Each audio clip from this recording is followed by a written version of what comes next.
2024 का union budget एक trial budget होगा जिसमें फाइनेंस मिनिस्ट्री आने वाले इलेक्शंस को ध्यान में रखकर इस बार बजट पेश करेगी, जिस वजह से इस बार इंडस्ट्रीज या इंफ्रास्ट्रक्चर प्रोजेक्ट्स के बजाय गवर्नमेंट कॉमन मैन और रूरल एरियाज को टारगेट कर बजट प्रेजेंट करेंगी।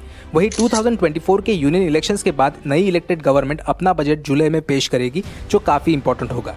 तो आज हम इस वीडियो में ऐसे सेक्टर से रिलेटेड डिस्कशन कर रहे हैं जो इस बजट में गवर्नमेंट प्रायोरिटी पर फोकस कर रही है, जिनसे रिलेटेड कंपनीज और उनके शेयर्स प्री बजट रैली के लिए सेट हो सकते हैं। तो अंत तक बने रहे हमारे साथ इस वीडियो में।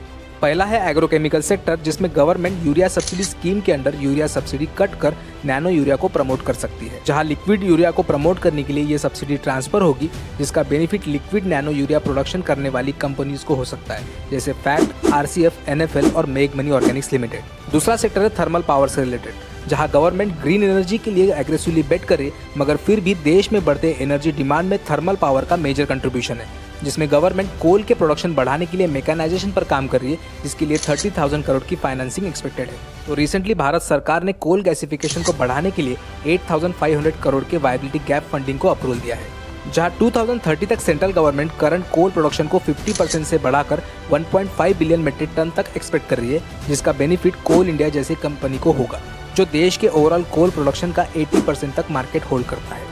तो तीसरा सेक्टर है एनिमल हस्बेंड्री और फिशरीज। इस सेक्टर में भारत सरकार रूरल एम्पावरमेंट को ध्यान में रखकर मेजर बूस्ट देगी।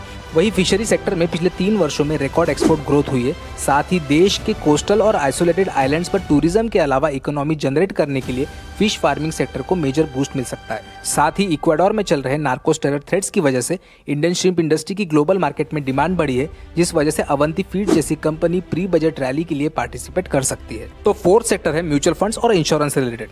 इस बजट में भारत सरकार देश के सैलरीड क्लास को इनकम टैक्स में मेजर रिलीफ देने के लिए एटीसी और एटीडी की लिमिट इंक्रीज कर सकती है, जिसका डायरेक्ट बेनिफिट म्यूचुअल फंड से रिलेटेड कैम्स और एचडीएफसी एएमसी को हो सकता है। तो इंश्योरेंस से रिलेटेड एसबीआई लाइफ इंश्योरेंस और आईसीआईसीआई प्रूडेंशियल लाइफ इंश्योरेंस जैसे कंपनीज को होगा।